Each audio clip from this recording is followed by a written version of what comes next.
Yes. Do you have the stuff to lighting? We are recording now, so anything that goes on mic.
Originally went for.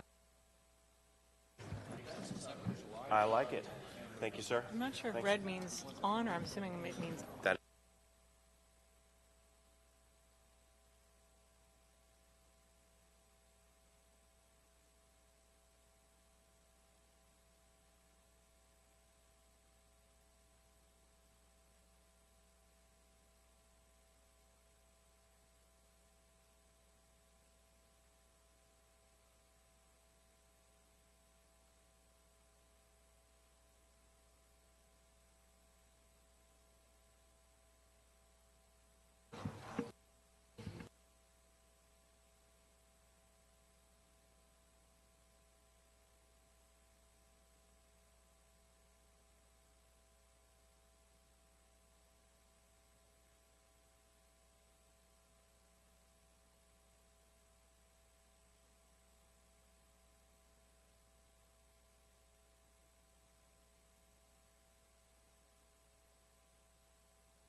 Okay.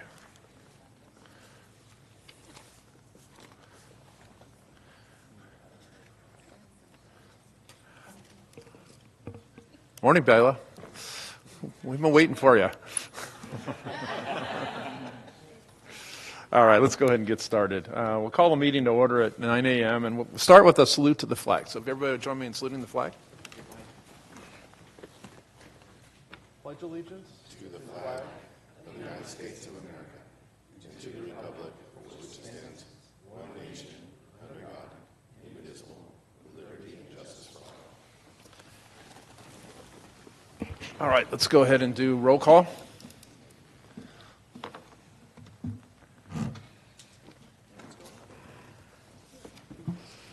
Good morning, everyone. Okay. Joshua Chadwick, Here. John Jansen, Here. Thea Gibney, Here.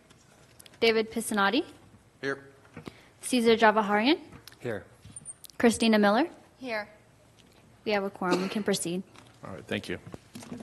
All right, then we go on to, as we get started on the agenda this morning, we have the first item is items that are from the public that are not on the agenda this morning. So if anybody has anything that they want to bring up to the group here that's not on the agenda, this is your chance to do that. So does anybody have anything this morning? I'm not seeing anybody, so we'll go on to the next item, which is approval of the minutes from April 11th. Any comments or want a motion on the minutes? Motion to approve. Second. All in favor?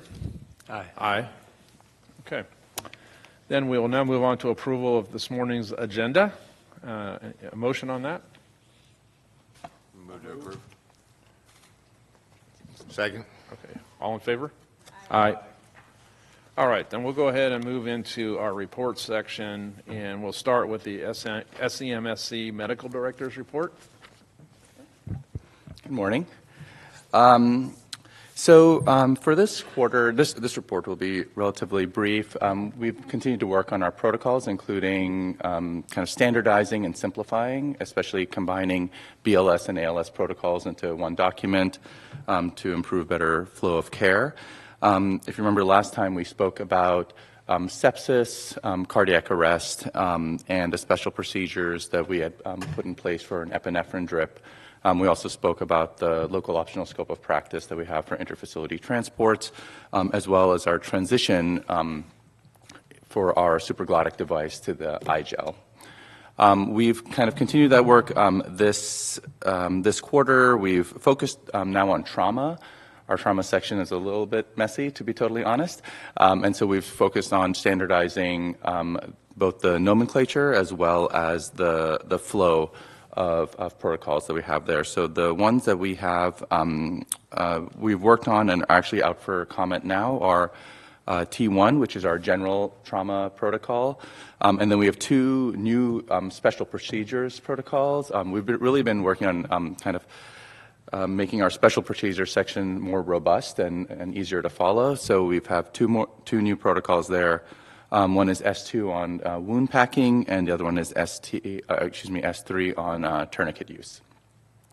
And so we've this change also affects a lot of protocols in that section because they were split up into BLS, ALS, and then these special procedures were listed as protocols before. So there's a total of 9 protocols which are affected by this. So we're seeing some substantive change there. But as we've been doing in the past, we have them out for comment now. We'll take comment from our hospitals and providers, and then hopefully get those moving along, and then continue our process throughout all of our protocols.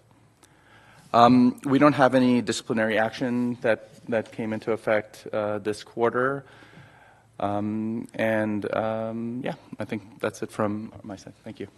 Okay, thank you. Any questions? Any questions? All right, we'll go on to the EMS Administrator's Report. All right, thank you, Bill. Good morning.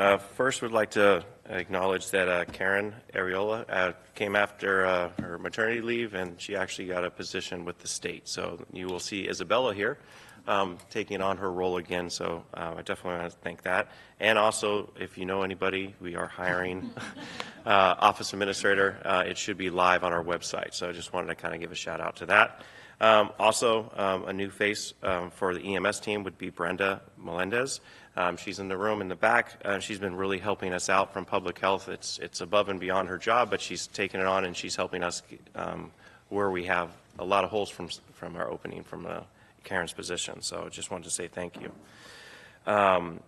We celebrated EMS Week this year. It was the 50th anniversary. I have to say from the 19th of May 19th to the 25th, I'd have to say that the team did a great job on a T-shirt this year. We were really able to capture all our providers from our hospital, our BLS providers, our fire departments, our exclusive provider at Medic Ambulance, and just made a really great shirt that we actually sold out. So we didn't charge any money, but we actually ran out of shirts. So hopefully next year we're going to make sure that we budget for more. We definitely saw a lot of interest in that, so we were able to give that to our first responders out there. Semsc, which is a yearly administrative conference for all of emergency medical services for the state. We actually got a really nice shout out from our region disaster manager. It's RDMH, which is Andy. He did a presentation between all counties, all other ambulance companies, all other LEMSAs, and he specifically called out that he can call Ben Gammon from Solano County, and within minutes he can, call Jimmy from Medic Ambulance, and resources will be on their way. So that was a huge accomplishment in front of that room to be able to be acknowledged like that. So I wanted to bring that to you guys. The last update would be the RFP.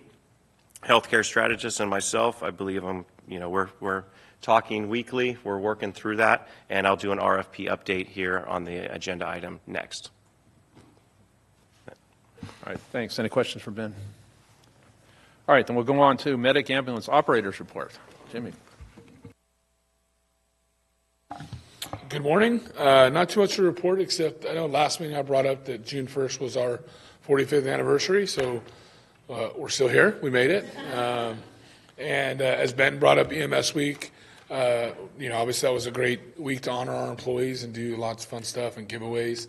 My sister Cindy's going to talk in a second about recent accreditation that we just received from Mission Lifeline and something else that we're working on. I just want to do a quick update in terms of we're working with Fairfield Unified School District to add 2 more AEDs in all the middle schools and high schools for their sports. So just want to set the program we're working on that we should have live for the fall. It's for in August. So our school September. It's August, September. But we're working with Jen Taylor at Fairfield to stay unified. So good stuff. Cindy, come on up. Hello, I'm Cindy McBride, VP Quality with Medic and also one of the family members. But just wanted to give you guys some information about a recognition that we received again this year from the American Heart Association Mission Lifeline. We received Gold Target Heart Attack recognition, which is the top recognition. A little background with it, when you put in the information, it's all your statistics versus stroke and heart attack information. So did the patient get a stroke assessment? Was a stroke notification given? Did they get blood sugar? For cardiac arrest or the STEMI patients, how long did it take to get the 12 lead on? And how fast did it take to get notification to the hospital and scene arrival and aspirin administration? When you apply for the recognition, the highest level you can get your first year is silver. And in 2019, we received the Silver Plus, which at that time was the recognition for cardiac arrest, and the plus was stroke. Every year since then, we've received the highest recognition of gold. And this last couple years, they changed it to it was Gold Plus before, and now it's Gold Target Heart Attack recognition. So we're very proud of that, 6 years doing the recognition, and it's just a testament to our staff and everything that they do for the community of Solano. So we're really proud about that. The other thing that we are working on or in the process came about when we were assisting with North Bay in their reaccreditation for the chest pain center, which they got, which was amazing. But during that reaccreditation process, we were informed of an EMS partner in care recognition through the Chest Pain Center. So that is something that we're looking at doing and applying for with the chest pain, accredited chest pain centers. So that we can be the first EMS company in Northern California to receive the recognition. So we're working on it because we love our recognitions and showing off our excellent care that our employees provide. So any questions? All right, thank you. All right, thank you. All right, then let's go on to our quarterly activity report, starting with the EMS applications.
questions?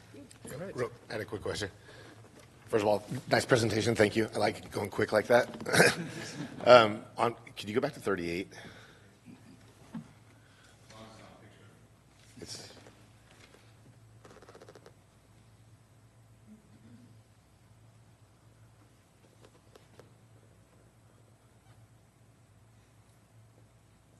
what is the difference between survival to discharge and survival to discharge with CPC 1 or 2? What is that?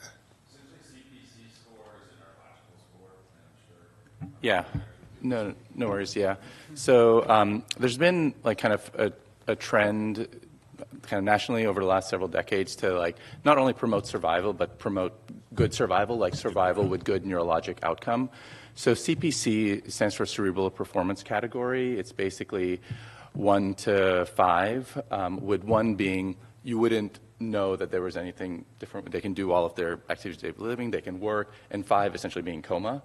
And it's a kind of a gradation between those. And 1 and 2 is generally considered to be like good neurologic outcome in that they don't require long-term care or something like this. So ideally, that's the survival that we get. So survival to discharge is anybody who got survived to get discharged from the hospital, and then CPC 1 or 2 is those who survived and have a good neurologic outcome. Thank you. Yeah. Sorry, I had a quick question too. But you don't have to go back to any slides. For the out-of-hospital cardiac arrest data, do we have a breakdown as to etiology as to why? I'm just curious to see if part of the uptake was related to opioids or if we know. Yeah, we can get that, and we can present that. We get it from CARES. So CARES is the Cardiac Arrest Registry to Enhance Survival, I believe, something like this. But it's a national database. It covers about 50% of the U.S. population, but it covers all of California. And it tends to have like kind of an urban bend to it, like in terms of the population that it covers. But in that is etiology of arrest. The issue is that it's, I say it like as an issue, but it's the paramedic determined etiology of arrest. And everything is presumed cardiac unless there's a kind of inclination that it's something else. So to be like drug overdose, like if you look at CARES, it'll say, you know, either by witnesses said that they overdosed on something, or there's like drug paraphernalia around and things like that. So if those are present, then it would be marked as drug overdose. The other categories are like respiratory, like choking, respiratory asphyxia, drowning, electrocution, as you said, drug overdose. It doesn't cover trauma. This is non-trauma. Like trauma gets excluded from CARES, but exsanguination, like GI bleed or something like this. But if that's of interest, we can provide it like during the next meeting and just give the breakdown, because it's very easy. It's easy for us to pull from there. My only thought with it was that if we see, I mean, understanding that that data is not going to be entirely accurate. Right. But if we see an uptick just in those numbers, Absolutely. I mean, more of a public health, like get Narcan out there more kind of push. Yeah. No, I think it's a great idea. And we can do like a trend analysis of that to look at the different breakdowns, just with the caveat being that sometimes it's unclear what the actual cause of cardiac arrest was. Yeah, absolutely. Thank you. Okay, I think we're on to the next report.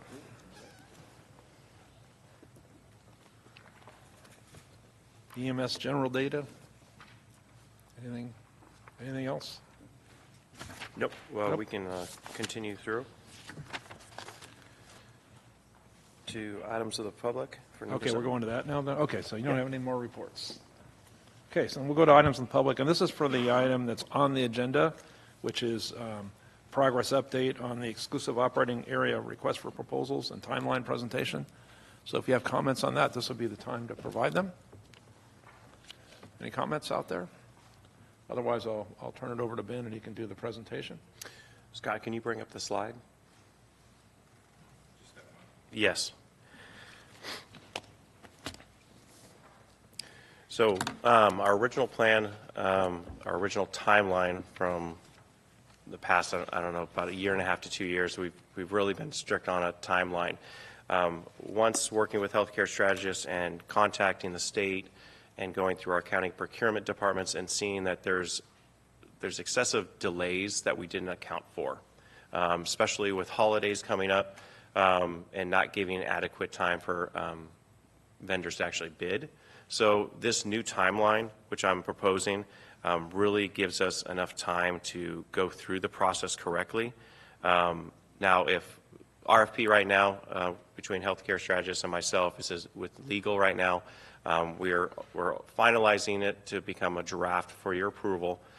My proposal is that in August, we would do a special meeting and that the board would be able to vote on that draft before we submit it to the state, EMSA. Once it gets, and then that would actually, about 3 to 4 months is from what I'm getting from healthcare strategists, from the new staff and the new council from the state. It's just a little bit slower process than before. So those are things that we didn't account for when we did the initial timeline. So to go line by line right here, which I'm proposing, is in October, we should have a released approved draft. Bidders conference would be Monday, October 28th. In November, we would have written questions due by Friday, November 8th. Letters of intent due would be Tuesday, December 10th. Now between December and February, we're looking at Thanksgiving as a week off. We're looking at Christmas as a week off and New Year's as a week, so that's 3 weeks. So we went a little bit longer than the official dates and times to give adequate time. That would bring us to proposals due Monday, February 3rd. Oral presentations would be due February the 20th. Note of intent to award would be February 27th. Then in March through April, we would have last day to appeal, which would be March 20th. Contract negotiations would start on April 17th. Between May and November, we'd have an approval of the agreement by SMSC, May 15th, and implementation November 11th. Now, this is putting us past where our current provider has a contract in May 1st, but I would like to go into contract for a possible extension until this time to meet that time, so we have adequate time for all the state, county procurement, and just giving everybody the equal opportunity to come into this county to bid. And I'll wait for questions. Any questions for Ben on this updated timeline? Well, first of all, I like the idea of not rushing, so I think that's good, and I fully support extending Medic. Obviously, they're doing an amazing job in extending their contracts. I don't have any issues with that at all. If anything, my only concern would be giving the stakeholders and even SCMSC board enough time to look at that before it goes out. So as long as there's enough time, or maybe even extend that time so that doesn't get rushed out of all of it. So with a special meeting in August, are you talking about being able to review it? I would like to get it to the board members at least, 10 days prior, if not longer, so you guys can review it. And are you talking about before it gets finalized and bringing it to the August meeting that we would have more time? 10 days is pretty tight. Okay. I mean, if we had a little bit more time, I think it'd be helpful. And again, getting it out to the stakeholders. We had stakeholder meetings with the consultant in the very beginning, but I think everybody deserves a chance to take a look at it and have some time. Before it goes draft to the board. Okay. If I may, I think, one of the reasons it's taking as long as it is because we want to be as fair as possible to all of the different types of vendors that might apply. And a lot has changed over the past couple of years about eligibilities, and there have been a number of counties that have experienced pushback on their approaches, and we're trying to be responsive to the issues that were raised elsewhere. The special meeting in August could potentially be moved to September and still meet the approval by your board for a release by October timeframe, which means we can get it out to all of you to review with more time prior to you having to decide.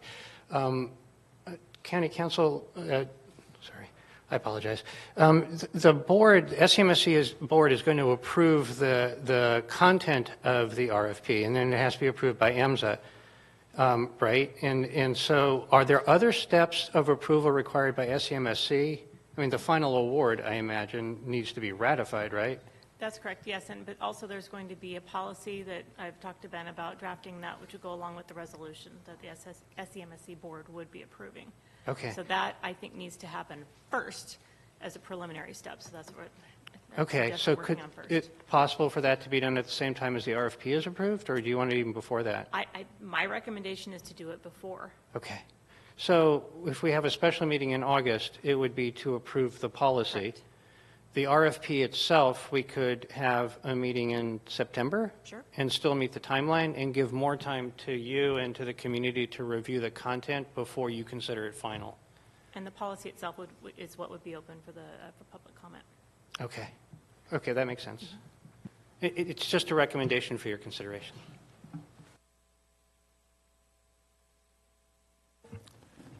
Okay, other questions on the process? Excuse me. I received an item from the public. Would it be too late to do that portion since we passed it? So someone would like to speak? Yes, I received one just I'm right now. assuming the board's okay with that? Yeah, go ahead. Okay. Go ahead. Thank you. Apologies, I was confused on 7 and 8. I wasn't sure if we could speak after 8 because I wanted to see the presentation. I think the big thing for me, I appreciate this timeline so far. Going through what we just did in Sonoma, they had to extend that with the current provider because, to be fair and transparent to all, the timeline to get ambulances, it's just like engines. It's very long, right? So I think having that full process is important. But my big concern as a possible bidder, right, would be you want to make sure you have an EMSA approved RFP, right? Because if I submit a bid and EMSA rejects the RFP and let's say it's due, my bid now becomes public record, right? So you want to make sure that we have a fully transparent bid process that's been vetted through EMSA before a submittal timeline. So I think that this timeline that you put up there seems good to that. And I can't agree more with stakeholder input because just Google our ambulance RFPs over the last year and a half, and you're going to just see county after county, and a lot of it happens when there's a lack of stakeholder input, right? And I do think that, Bill and his team have been very good about meeting with everybody, but seeing a draft RFP, it might be 90, 80% there. I don't know, right? But we need to see it. And I think you don't need a ton of time because then when you let everybody have eyes on it, it can take forever. And I get it. But you want to have that stakeholder input opportunity. This timeline to me seems very fair, transparent, open, and something that's doable. And I know Medic said it on the record before. We're totally willing to do like we did in 2009, 90-day extensions to get to that point so that we can be fair and transparent for everybody. So don't want that. So we're not going to, there's some counties when you Google and find those, the provider tried to say they want 2-year extension. Medic's not doing that. We want a fair and transparent process for everybody, and a timeline is a key piece to that, right? And running an RFP through holidays is also, I appreciate that being acknowledged too, because that's, with 3 kids at home, that takes a lot of time on it too. So, all right, thank you. Okay. Anybody else from the public? We'll open it up quickly for that if there's anybody else. If not, we'll continue on. Now, I know we're talking about a special meeting date. Do you have a date in mind right now? Oh, we do have a comment coming.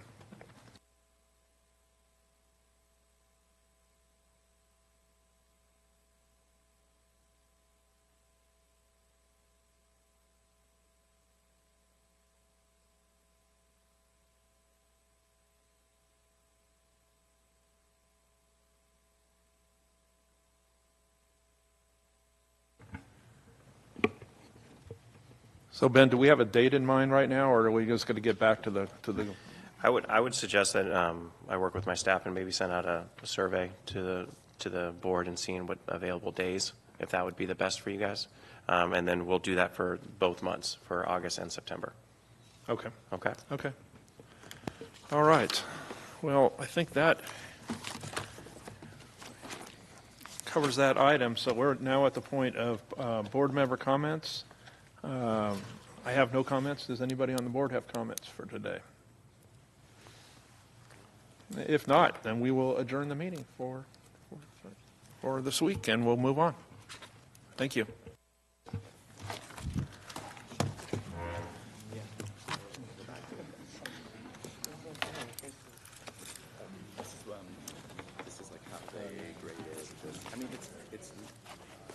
That totally makes sense to me.